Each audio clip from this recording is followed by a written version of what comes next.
दिल्ली के जंतर मंतर में अन्ना हजारे ने भ्रष्टाचार के खिलाफ एक आंदोलन शुरू किया।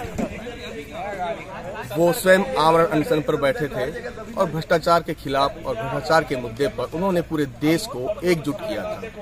और उसी आंदोलन से निकला हुआ एक जनप्रतिनिधि भ्रष्टाचार के खिलाफ बात करते करते आज दिल्ली का मुख्यमंत्री है। परंतु बीजापुर में राजनीति की हवा भ्रष्टाचार को लेकर बिल्कुल विपरीत है।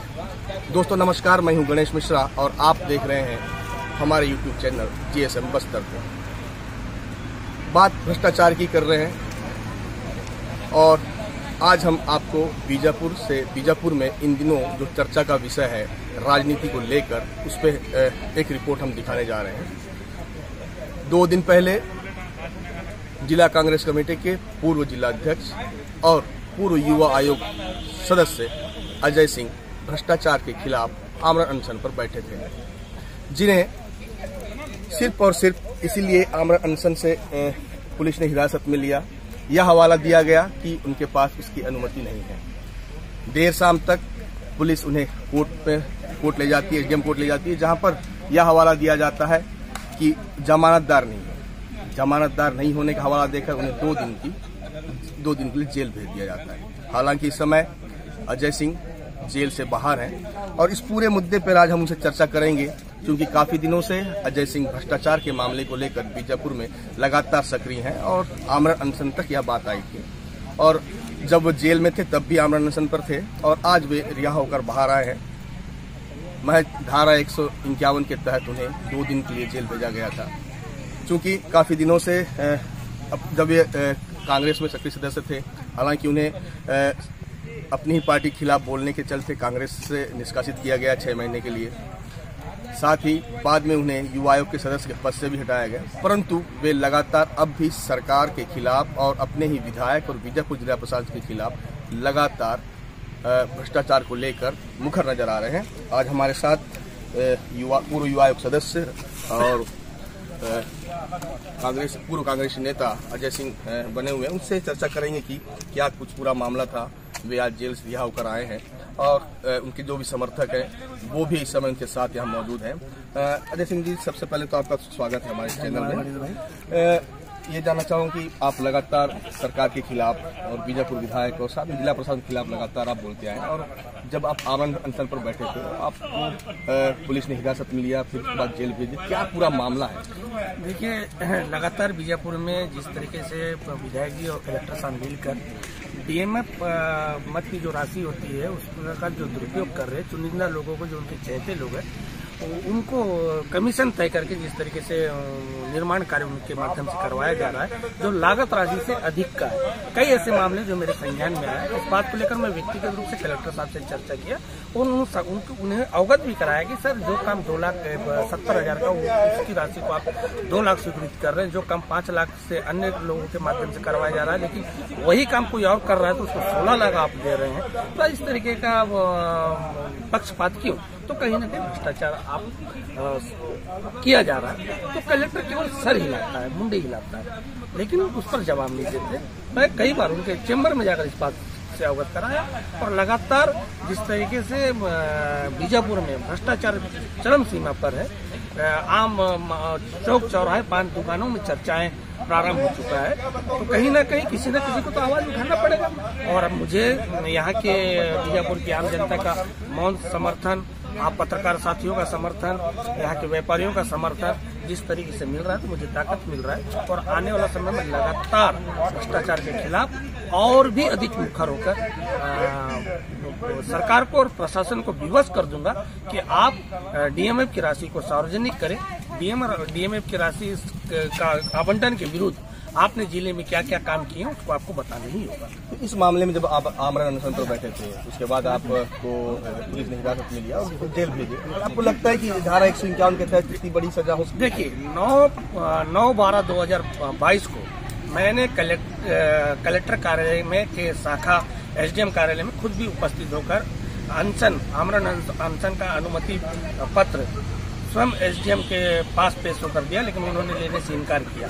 और एक बार नहीं, मैं 5 बार उनके पास पेश किया, लेकिन उन्होंने लेने से इनकार किया। तब जाकर मैं थक हार के आवक जावक में अपना आवेदन प्रस्तुत किया।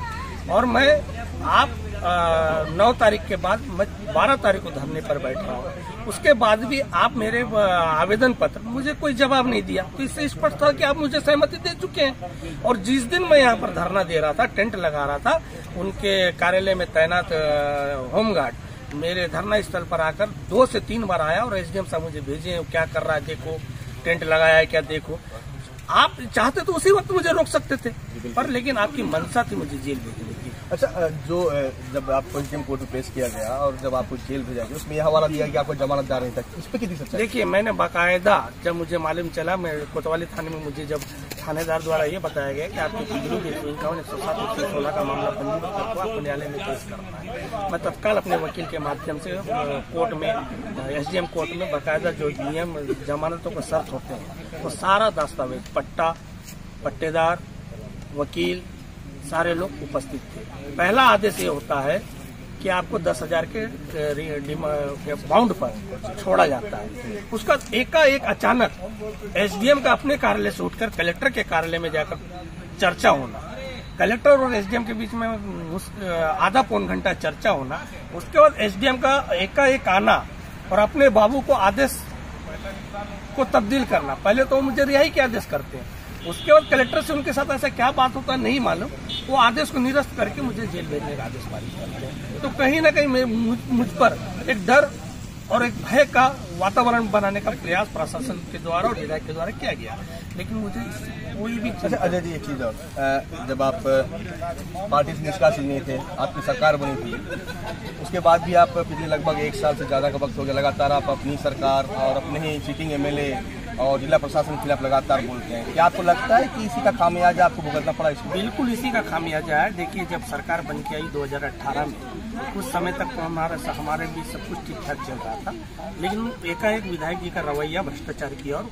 उनका जो कदम बढ़ने लगा, तो मैंने जिलाध्यक्ष जो हमारे लालू राठौर जी है उनके पास भी हुआ।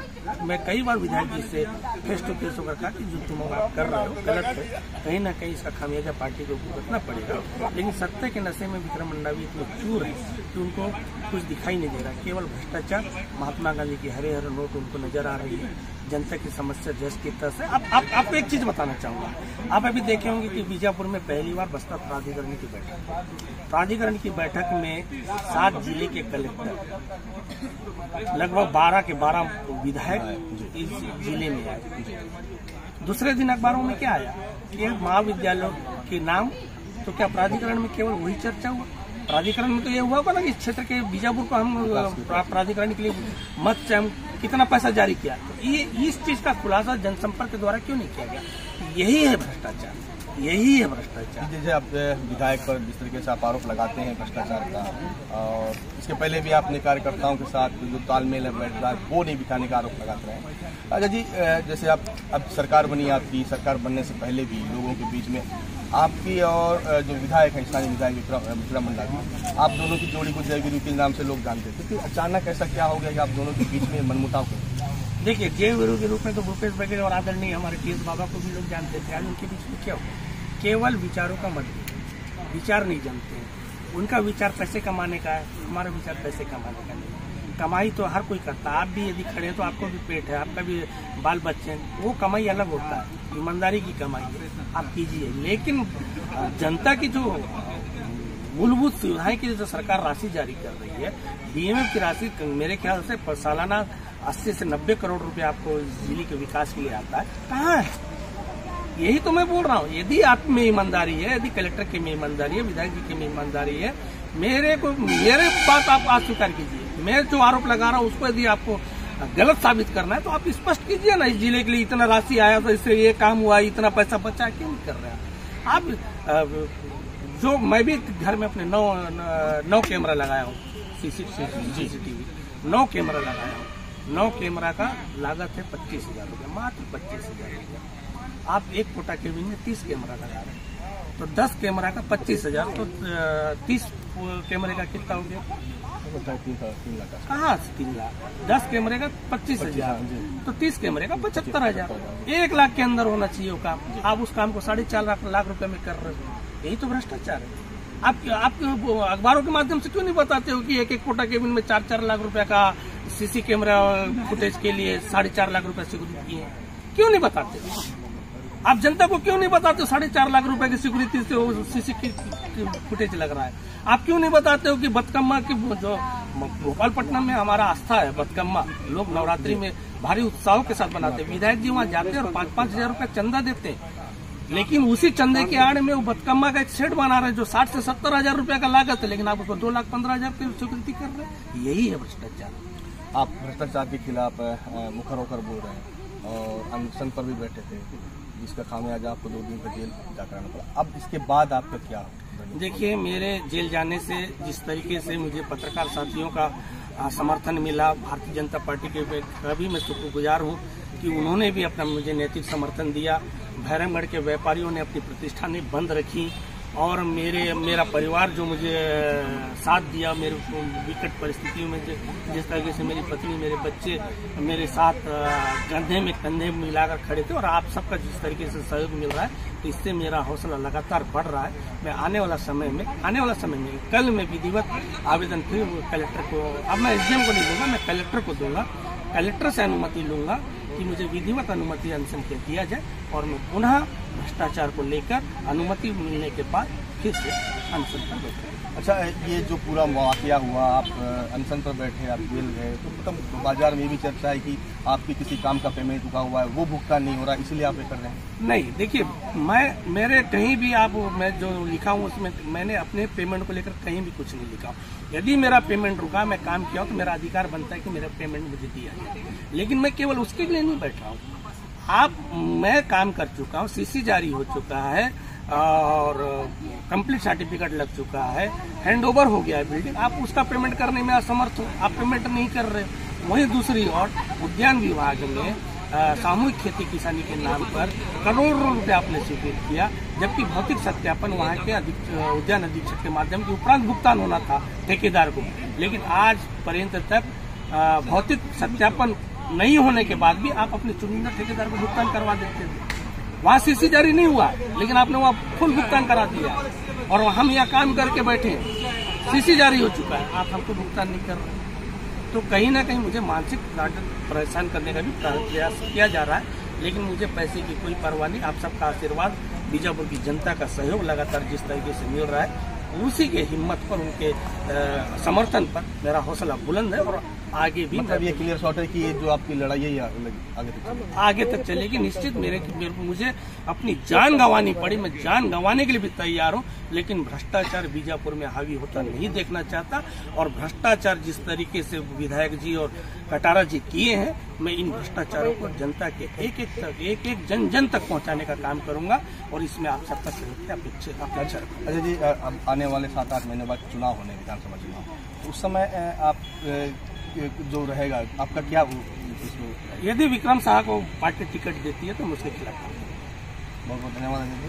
तो ये थे अजय सिंह जी, जिन्हें धारा 151 के तहत 2 दिन के लिए जेल भेजा गया था। हालांकि अब ये छूट कर बाहर आ चुके हैं, और जब भी अब बीजापुर में भ्रष्टाचार के खिलाफ किसी आंदोलन की बात होगी या किसी आमरण अनशन की बात होगी, तो निश्चित तौर पर अजय सिंह का नाम सबसे ऊपर होगा, जो जिला प्रशासन के खिलाफ और अपनी सरकार के खिलाफ आमरण अनशन पर बैठे थे।